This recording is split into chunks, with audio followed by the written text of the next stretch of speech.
السلام علیکم۔ امید ہے کہ آپ سب خیریت سے ہوں گے۔ آج میں آپ کے لیے ایک بہت ہی دلچسپ ویڈیو لے کر حاضر ہوئی ہوں۔ اس ویڈیو کا موضوع ہے حضرت الیسیٰ علیہ السلام۔ حضرت الیسیٰ علیہ السلام کون تھے اور کس کی اولاد میں سے تھے؟ حضرت الیسیٰ علیہ السلام کس کی تربیت میں رہے؟ آپ کے متعلق کیا کیا معجزات اور واقعات منسوب ہیں؟ انہوں نے مردہ بچے کو دوبارہ کیسے زندہ کیا؟ لہٰذا آپ سب سے گزارش ہے کہ میری اس ویڈیو کو اینڈ تک ضرور دیکھیے گا۔ اس دنیائے فانی میں جب جب اللہ تعالیٰ کی نافرمانی بڑھی اور شرک و بدعت عام ہوئی تو اللہ تعالیٰ نے اپنے بہت سے نیک بندوں کو نبی بنا کر بھیجا۔ یہ انبیاء کرام نہ صرف اللہ تعالیٰ کا فرمان بندوں تک پہنچانے والے تھے بلکہ اس زمانے اور آنے والے ادوار کے لیے ڈر سنانے والے اور نشان عبرت تھے۔ انہی پیغمبروں میں ایک نبی حضرت الیسیٰ علیہ السلام بھی تھے۔ حضرت الیسیٰ علیہ السلام کا قصہ قرآن مجید میں سورہ انعام اور سورہ صاد میں آیا ہے۔ اللہ تعالیٰ نے قرآن مجید میں حضرت الیسیٰ کا ذکر کچھ یوں کیا ہے: ہم نے اولاد ابراہیم میں سے پیدا کیا اسماعیل، الیسیٰ، یونس اور لوط کو، اور سب کو فضیلت دی دنیا والوں پر۔ قرآن مجید میں الیسیٰ علیہ السلام کا صرف نام ذکر ہوا ہے جبکہ توریت میں آپ علیہ السلام کا تفصیلی ذکر موجود ہے۔ توریت کے باب 30 میں حضرت الیسیٰ کا ذکر کچھ یوں ہے: خداوند نے ان سے فرمایا، نکل اور بیابان کی راہ لے، اور ابیل مہولا کے الیسیٰ بن صفت کو منسوب کر۔ چنانچہ اس نے وہاں سے روانہ ہو کر صفت کے بیٹے الیسیٰ کو پایا جو ہل جوتا تھا۔ وہ ایلیہ سے گزرا اور اپنی چادر اس پر ڈال دی۔ تب وہ اٹھا اور ایلیہ کے پیچھے روانہ ہوا اور اس کی خدمت کی۔ توریت کے اس واقعے کے مطابق ایک مرتبہ حضرت الیاس علیہ السلام جبل حراب کے ایک غار میں عبادت کرنے کے بعد دمشق واپس جا رہے تھے کہ ابیل مہولا کی ایک کھیت میں حضرت الیسیٰ کو ہل چلاتے دیکھا۔ آپ علیہ السلام حضرت الیسیٰ کے پاس تشریف لے گئے اور اپنی چادر الیسیٰ کے کندھوں پر ڈال دی۔ اس واقعے کے بعد الیسیٰ گھر بار، کھیتی باڑی اور بستی چھوڑ کر حضرت الیاس علیہ السلام کے پاس رہنے لگے۔ حضرت الیسیٰ علیہ السلام حضرت الیاس کی تربیت میں 7 سال رہے۔ 7 سالوں بعد واپس اپنے گاؤں تشریف لائے اور خدمت خلق اور تبلیغ دین میں مصروف ہو گئے۔ دراصل الیسیٰ علیہ السلام حضرت الیاس کے چچا زاد بھائی تھے۔ حضرت الیاس علیہ السلام وہی برگزیدہ پیغمبر ہیں جنہوں نے کنانیوں کے مشہور دیوتا بال سے جنگ کی تھی۔ حضرت الیاس علیہ السلام کی وفات کے بعد اللہ تعالیٰ نے آپ کو بنی اسرائیل کے لیے نبوت عطا کی۔ روایتوں کے مطابق حضرت الیسیٰ کے والد کا نام اختوب تھا جبکہ توریت میں انہیں آموس کا بیٹا بتایا گیا ہے جو حضرت یوسف علیہ السلام کے بیٹے ابراہیم کی اولاد میں سے تھے۔ حضرت الیسیٰ علیہ السلام کی شخصیت انتہائی پرکشش، پروقار اور باروب تھی۔ آپ اعلیٰ اور نفیس کپڑے پہنتے تھے، بال کٹے ہوا کرتے تھے، ہاتھ میں عموماً عصا ہوتا تھا۔ طبیعت میں سادگی اور بے نیازی تھی۔ دن بھر کھیتوں میں ہل چلاتے اور راتوں میں عبادت الہی میں مصروف رہا کرتے۔ حضرت الیسیٰ علیہ السلام ایک سیاسی سوچ بوجھ اور معاملات میں بہت سمجھداری رکھنے والے انسان تھے۔ آپ کے متعلق بہت سارے معجزات اسلامی اور اسرائیلی روایتوں میں بیان کیے گئے ہیں۔ مثلاً ایک مرتبہ اہل اریحا نے شکایت کی کہ ہمارے علاقے کا پانی کھارا ہے، آپ دعا فرمائیے کہ وہ پانی میٹھا ہو جائے۔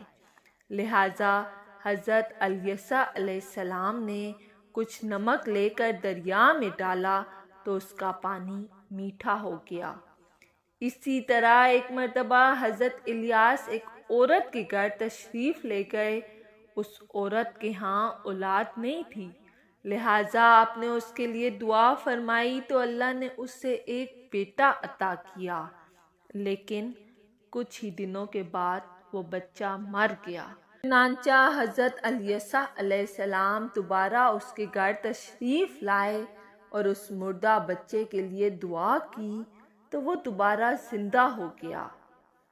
ایک مرتبہ جب دمشق کے بادشاہ کو برف کی بیماری ہوئی تو الیسع علیہ السلام نے اسے اپنے ہاتھ لگائے ہوئے پانی سے نہانے کو کہا، جس سے وہ بالکل صحت یاب ہو گیا۔ اسی طرح کے بے شمار معجزات و واقعات حضرت الیسع علیہ السلام کے متعلق منسوب ہیں، جس کے ذریعے اللہ تعالیٰ نے ان کی قوم پر یہ حجت تمام کی کہ الیسع اللہ تعالیٰ کے برگزیدہ اور سچے پیغمبر ہیں، جنہیں ایک بڑے کام کے لیے مبعوث کیا گیا ہے۔ دراصل حضرت موسیٰ علیہ السلام کے ہمراہ جب بنی اسرائیل کے قبائل مصر سے ہجرت کر کے فلسطین میں آباد ہوئے تو ان کی سلطنت قائم ہوتی چلی گئی۔ بعد میں حضرت سلیمان علیہ السلام کے بعد فلسطین دو عظیم الشان سلطنت میں تقسیم ہو گیا، جنوبی سلطنت یہودا اور شمالی سلطنت اسرائیل کے نام سے جانا گیا۔ 220 سالوں میں اسرائیل میں 30 بادشاہوں نے حکومت کی۔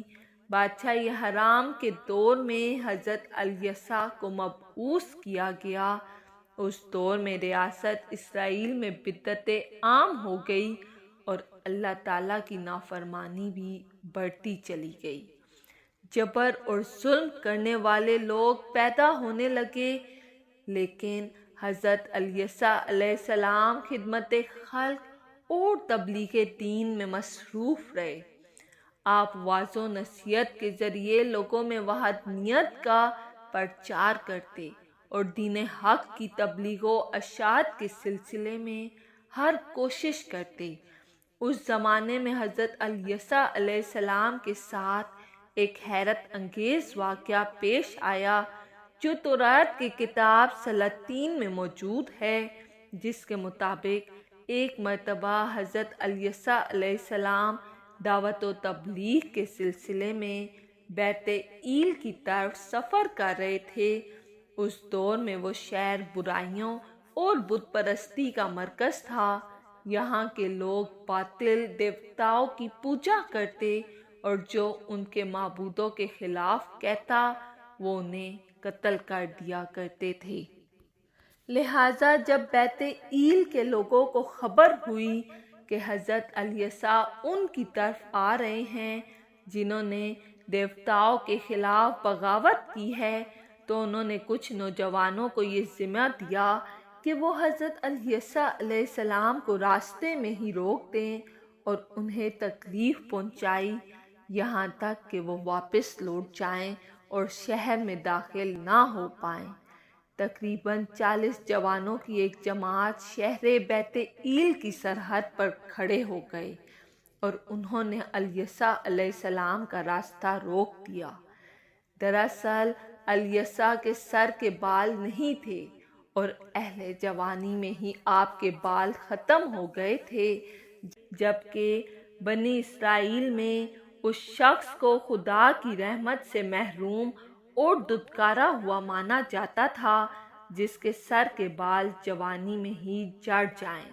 لہٰذا اس بات کی آڑ میں بیت ایل کے لوگ حضرت الیسع علیہ السلام اور آپ کی نبوت کا مذاق بنانے لگے، یہ 40 جوان حضرت الیسا علیہ السلام پر طنز و طعنہ کسنے لگے اور انہیں مجبور کرنے لگے کہ وہ واپس چلے جائیں۔